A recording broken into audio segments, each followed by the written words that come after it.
Esengo mingi pona kokutana bino mukolo mwa mibale mwa lelo ya sanza e ya zomi pona kopesa bino basango na lokota na lingala na Kivu Morning Post TV totani tolengede bino lelo. A123 ezali kofunda FARDC koboma baimboka na bobwaki ba bombe bisika baimboka mingi bazali kovanda na territoire Rutshuru oetuka ya Nord Kivu. Ndenge moko mpe na Buleusa au territoire ya Walikale lokitolo ba bomba le yokanaki makasi pamba te ba drone ya FARDC ebwakaki ba bombe obisika bina mpe bobangi bozingelaki ba imboka mpe mingi bakimaki bisika bina. Basima manduki bakodeko babomaki lelo ba imboka zomi na mina impe mingi basokisamaki na mboka ro o etuka ya Ituri. Mbote na bino banso.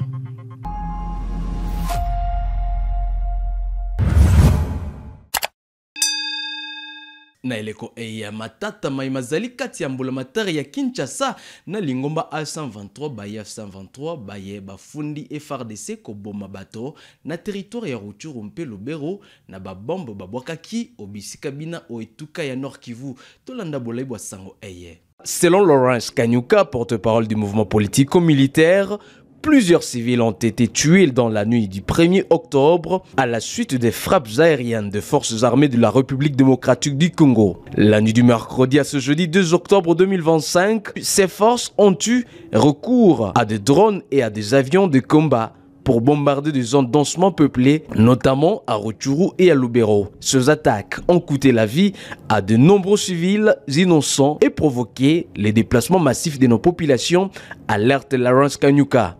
Selon des sources locales, un drone militaire de FARDC est tombé sur 3 maisons dans le village de Kisisile, dans le groupement de Bukoma, à moins de 3 km du centre de Rutshuru, durant la nuit du 1er octobre. La A123 accuse également le Burundi de soutenir le FARDC et leurs alliés Wazalendo dans la coordination des opérations de bombardement ciblant les civils congolais. Le mouvement menace de riposter pour protéger les populations innocentes. Ces opérations criminelles sont coordonnées depuis leurs quartiers généraux situés à Uvira et à Bujumbura.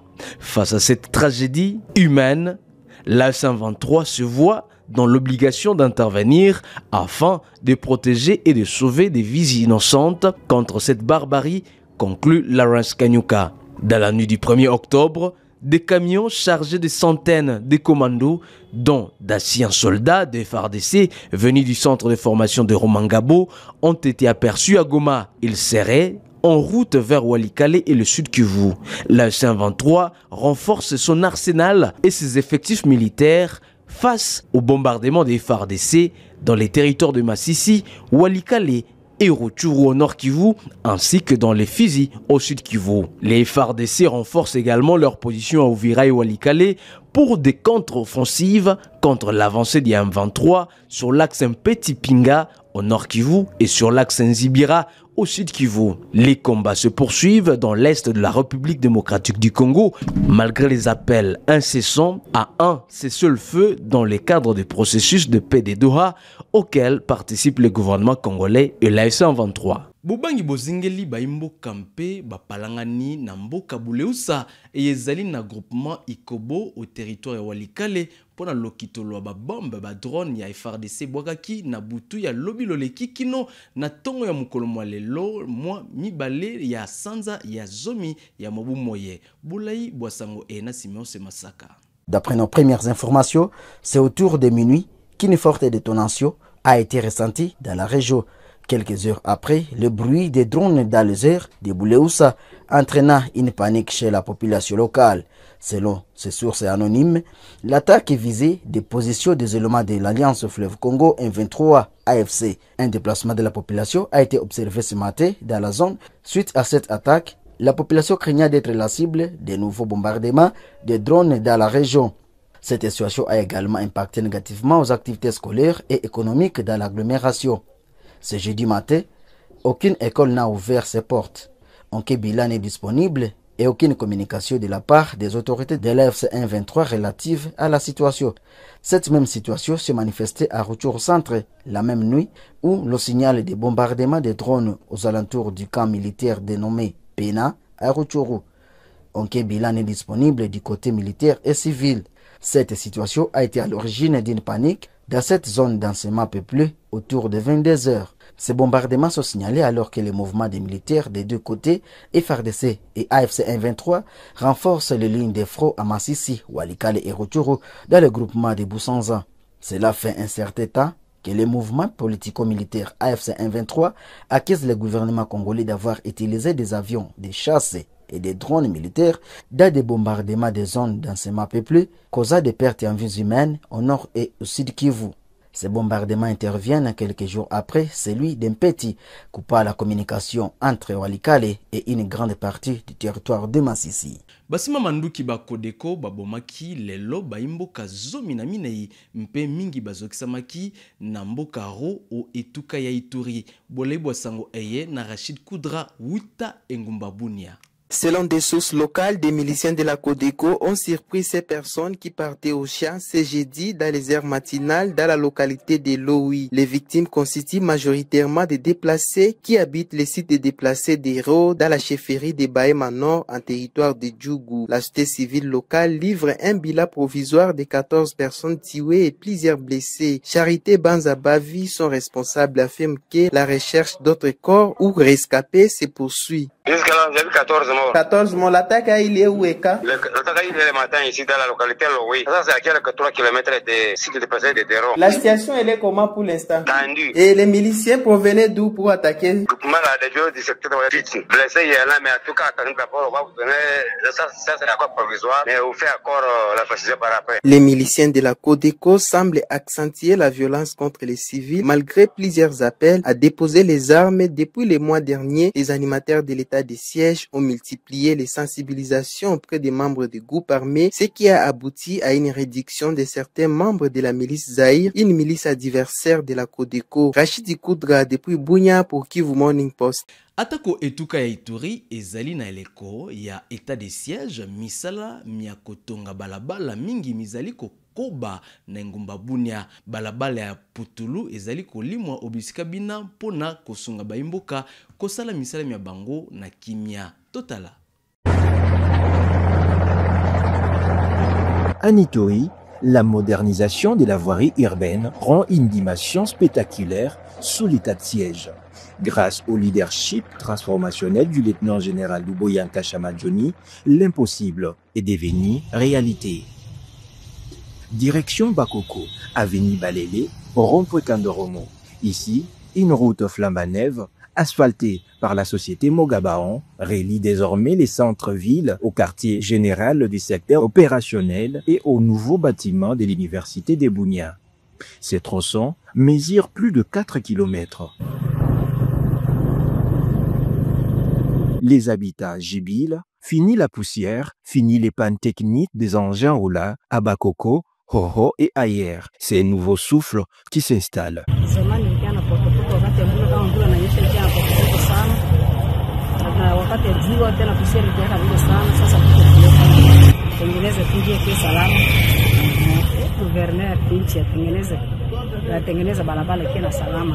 Les riverains s'allient la qualité des travaux et appellent à continuer sur cette lancée.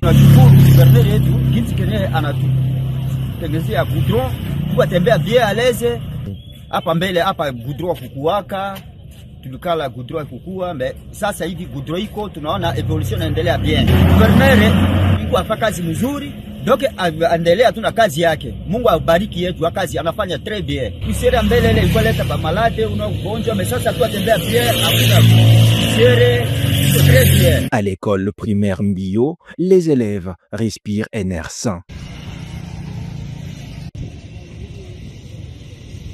Même les cultivateurs remercient les gouverneurs militaires pour le changement concret. Ça donne déjà une bonne image parce que en bas d'abord il y avait trop de poussière, vraiment trop de poussière, mais maintenant ça va quand même. Gouverneur Johnny Luboya, il peut faire encore beaucoup plus que ça. Les pacificateurs et bâtisseurs, le lieutenant-général Luboya Shamadjoni, trace bien plus que le route. Il ouvre des voies vers un avenir meilleur de la province de l'Ituri. Simanae kolekisa mikolo mitano na Engumba Kisangani epai wapi akutanaki na basoda lieutenant-général Ichari Gonza azongaki lelo na Engumba Kinshasa.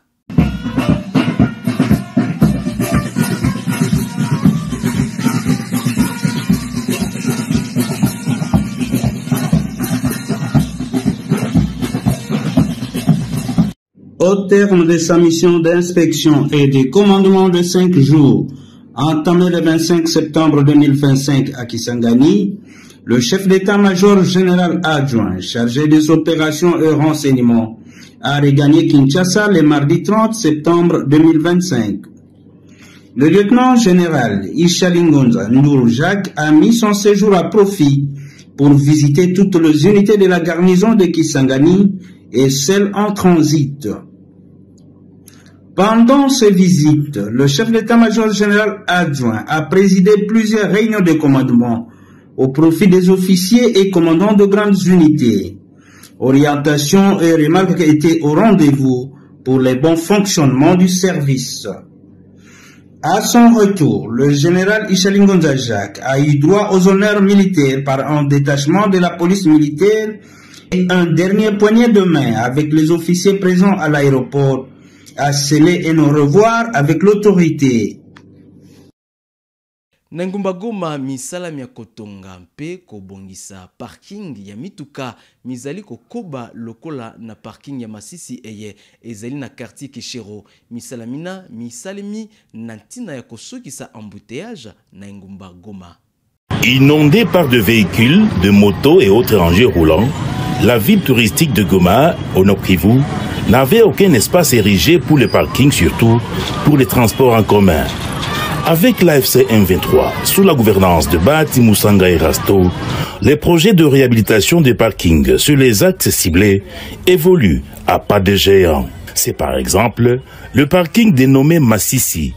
Celui-ci était placé sous la chaussée de la route nationale numéro 2, en direction du territoire de Masisi. Conséquence, des embouteillages, des accidents qui étaient le vécu quotidien des usagers de la route. Vite, le gouvernement provincial du Nord-Kivu, à la tête Bahati Moussanga Erasto, a lancé l'offre pour la construction des parkings. C'est l'entreprise de construction Net qui exécute les travaux. Il y a 2 semaines, les travaux évoluent. Comme nous l'explique ici l'ingénieur Charles Ndekezi, qui fait le suivi des travaux. Donc ni désengorgement ya hii mwingine juu watu bakwe wanatoka kule wanashuka hapa wanaenda mpango zao. Kazi ingine ya pili ni kufanya kazi ya parking public. Ya parking public. Hii parking ya public iko na nani na etape 3. Kuko parking ya kwanza ya mabisi. Hizi mabisi za kutoka Sache, Mugunga na kando kando zenye zinaenda Muvile ya Goma. Zitakuwa zina parking hapa. Zinakamata abiria, zinawapeleka mjini Goma. Donc hii ni parking public. Mabis, ma 3 pine, mabajaji zinakamata abiria, zinabatosha hapa, zinawabeba Goma. Na kuko zingine za kutosha watu hapa zinawapeleka Mugunga na Sache, Masisi, Ruchuru na Walikale. Hii ndio kazi ya ndio etape ya kwanza. Etape ya pili hapo chini. Kuko mamoto zenye mnaona kubarabara. Kulivua pale chini. Mamoto za kutoka kubarabara za kuparkingia kubarabara hazitakuwa tena. Na butu ya lobilo leki baibo kengi ba etuka ya Lualaba bakokaki kotia maboko na mituka mingi mie mizalaki komema makele na moyibi. Moyengele wa etuka ena Marie-Thérèse Masuka akitaki bisika musala mona moselema kipo na kopesa losako na mosala baibo kengi basili kosala.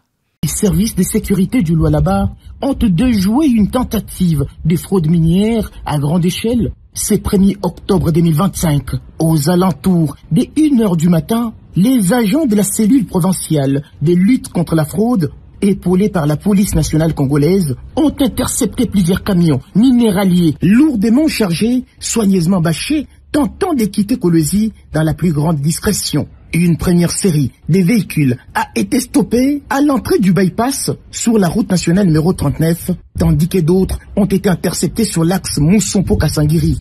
Selon les directeurs provinciaux de l'antifraude, Trésor Mahamba Matula, les chauffeurs avaient sciemment emprunté les voies interdites à la circulation minière afin d'échapper aux taxes légales et aux dispositifs de traçabilité mis en place par les gouvernements provinciaux. Service à lutte contre la criminalité, mais équipe mobile, parce que l'autorité provinciale aleta inscription hakuna camion ata moya itanza kupita bushiku mu ville parce que ko balabala déjà iko opérationnel ya ba opérateur bote économique ba na fond ya activité tunabamba ma camion yote iko plus de 40 mais il est échappé 19 tunabamba ko 21 camions na mi moya mi ko sur terrain ya tuchika ma balabala ile mama iko na fond kila wakati ima charge utataka monenda ma pays ya mingi utadi rendre compte que ma camion ipitak partout monde tuna voyageur ma camion ma se charge à ipitak pourquoi itanza pita mu voilà. Alerté, la gouverneure de province Fifi Masuka Saini s'est rendue dès l'aube sur les différents lieux d'interception, accompagné du ministre provincial de l'Intérieur,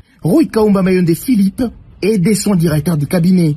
Visiblement indignée, la chef de l'exécutif provincial du Lualaba a félicité les services impliqués dans cette opération et a donné des instructions strictes pour que tous les auteurs et complices, y compris ceux infiltrés au sein des services de l'État, soient identifiés et traduits devant la justice. Je tiens encore à féliciter ma garde personnelle, la direction des crimes qui est en train de travailler jour et nuit. Monsieur le ministre, continuez.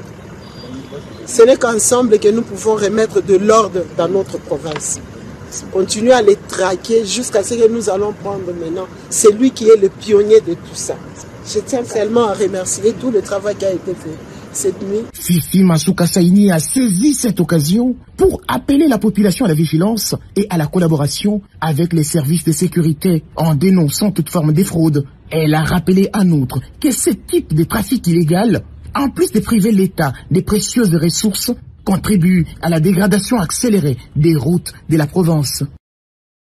Mbola matari ekolo Congo démocratique ezumo kano mwako kutana tango inso na bakonzi ba fek lingomba ya basali misala ya mambongo na tina ya kosolola malamu lenge nini misala ya bango mikoki kosalema na kimia inso na bokutani tope na bokamba mibwa ministre ya Libenga lia ekolo de Dufwamba. Nous avons commencé notre partenariat sur de bonnes bases. Alors, il a été prévu depuis le début de notre investiture en juin 2024 que chaque trimestre nous puissions nous retrouver pour évoluer la marche de notre économie, mais également passer en revue les grandes problématiques qui peuvent appeler à ce que l'administration et la FEC et les autres organisations fêtières puissions travailler main dans la main parce que c'est vous les créateurs de richesses et des emplois et que le gouvernement devrait vous écouter, amender ce qui est amendable, mais également trouver des solutions là où nous n'avons pas au début trouvé de solutions. Permettez-moi ce jour de vous exprimer toute ma gratitude au nom du gouvernement de la République démocratique du Congo pour les efforts inlassables que le monde des affaires continue de fournir pour maintenir l'environnement des affaires dans votre domaine. Ça veut dire continuer l'exercice de vos activités dans notre pays et regarder dans la bonne direction malgré les défis auxquels vous rencontrez chaque jour. Je vois en face des personnes qui parfois ont l'habitude de penser que le gouvernement est en train parfois de les harceler avec ses administrations. Mais le Congo, c'est une terre d'avenir et une terre d'opportunité malgré les défis. Et ensemble, nous pouvons relever ces défis. Donc je vais commencer cette réunion de ce jour par ces petits mots d'introduction en vous souhaitant la bienvenue. Tala suka basangana biso mkolmo lelo totoni bino banso baibolanda ki biso botikala malamu o mabota mabino banso mpe tokuta na lisusu mkolmo lobi.